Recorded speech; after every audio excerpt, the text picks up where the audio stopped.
आप देख रहे हैं एनडी न्यूज। अभी तक शेरकोट से डॉक्टर नईमुद्दीन इदरीसी की रिपोर्ट। थाना अध्यक्ष वीरेंद्र कुमार जी ने साइबर ठगी के बारे में व्यापारियों को समझाया। एयरपोर्ट के जो मेन जगह हैं आजकल है क्या, बच्चे गेम खेलते हैं, गेम का लिंक ओपन किया, बच्चों के अंदर आदत तो होती है कि मैं गेम डाउनलोड करूं और उस लिंक को ओपन करेंगे, उस लिंक वो फर्जी लिंक होते हैं, उस लिंक को ओपन करते हैं पैसे कट जाते हैं। बहुत सारे बच्चों ने आत्महत्या कर ली, सुसाइड कर ली। बहुत बच्चों जो आप मोबाइल नंबर इस्तेमाल करते हैं वो जो आपका अकाउंट कनेक्टेड है उस मोबाइल से, उसमें या तो पैसे मत रखिए। हाँ सही किसी दूसरे अकाउंट में पैसे रखिए आप, ताकि अगर फ्रॉड करेगा भी करने का प्रयास नहीं करेगा तो वहाँ से आपको वो ट्रांजेक्शन नहीं कटेगी, पैसे नहीं कटेंगे। जी जी जी। आप हमारे इसमें जो बैंक से कनेक्टेड भी है कोई नंबर हमने बच्चों को दे दिया, नंबर चला ले, अब वो बच्चा है वो कुछ भी कर सकता है। कोई भी खोलेगा। ये हुआ साहब आए दिन पेपरों में आता है, कई बच्चे सुसाइड कर लिए इसी से। बहुत बड़ा भाग है झारखंड है, वहाँ पे है, उधर से ज़्यादा है। पहली बात तो फ्रॉड ना हो, और अगर फ्रॉड है तो उसका 19 आप कॉल करिए, ठीक है, पूरी इत्मीनान के साथ उनको अपनी डिटेल शेयर करिए, बताइए उनको कैसे से फ्रॉड हुआ, इस नंबर से हुआ, ये ट्रांजेक्शन आईडी है, इतना रुपया फ्रॉड हुआ, पूरी चीज़ें आप उनको बताओगे। बताने के बाद आपका जो पैसा जिस अकाउंट में पैसा गया होगा वो उसमें होल्ड हो जाएगा, ठीक है ना।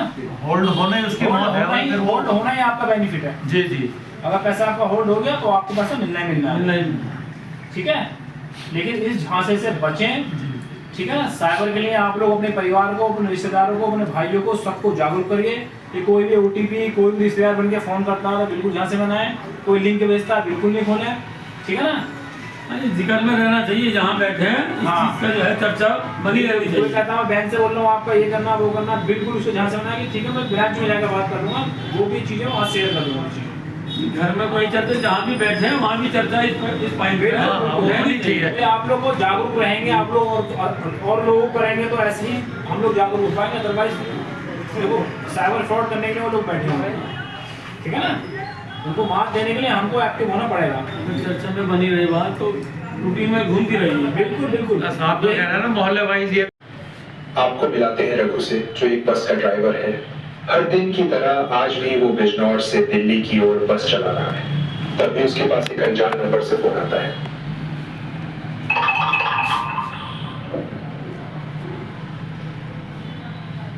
अरे भाई रघु, क्या हाल चाल है? मैं बोल रहा हूँ विनोद, तुम्हारे छोटे भाई का दोस्त। हाँ भाई विनोद, बोलो क्या काम है? भैया, मेरी छोटी बहन बिजनौर के अस्पताल में भर्ती है, आज ही उसका ऑपरेशन होना है। मैं कोटद्वार आया हूँ और अपने मोबाइल से पैसे नहीं भेज पा रहा हूँ। मैं एक काम करता हूँ, आपके अकाउंट में 30,000 रुपए भेज देता हूँ, आप बस अस्पताल वालों के खाते में ट्रांसफर कर देना। भाई विनोद, ये काम किसी और से करवा लो, मैं अभी बस चला रहा हूँ।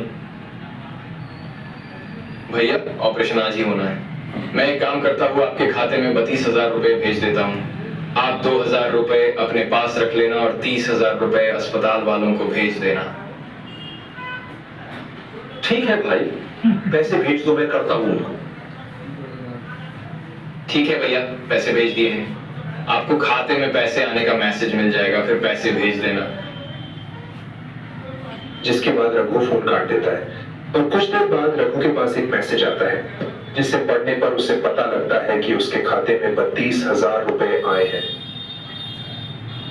जिसके बाद रघु अपने फोन से विनोद द्वारा दिए गए नंबर पर पेटीएम करना शुरू करता है और 30,000 पैसे लिखकर भेजने ही वाला होता है, पर रघु ऐसा करने से रुक जाता है। रघु सोच में पड़ जाता है, पैसे तो आए हैं लेकिन कहीं ये ठगी तो नहीं। तभी रघु को याद आता है कि उसने अपने भाई से इस दोस्त विनोद के बारे में कभी नहीं सुना था। वो तुरंत पैसे भेजने की प्रक्रिया को रोक देता है।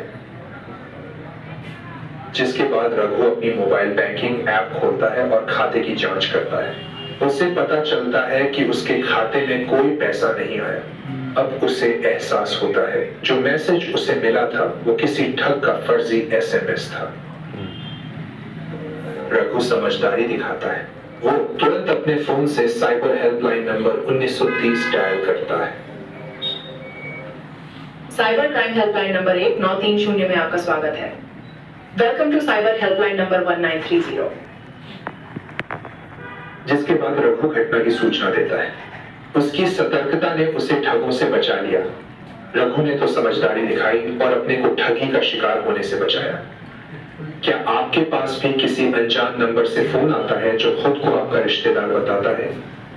सतर्क रहिए, कहीं वो आपकी मेहनत की कमाई न ले जाए। ध्यान रहे, किसी अनजान नंबर से आए लिंक पर क्लिक न करें, किसी अनजान खाते में पैसे न भेजें, किसी फर्जी ऐप या एपीके फाइल को डाउनलोड न करें, किसी निवेश की झांसे में न आए। अगर कोई इस तरीके से आपको ठगने की कोशिश करे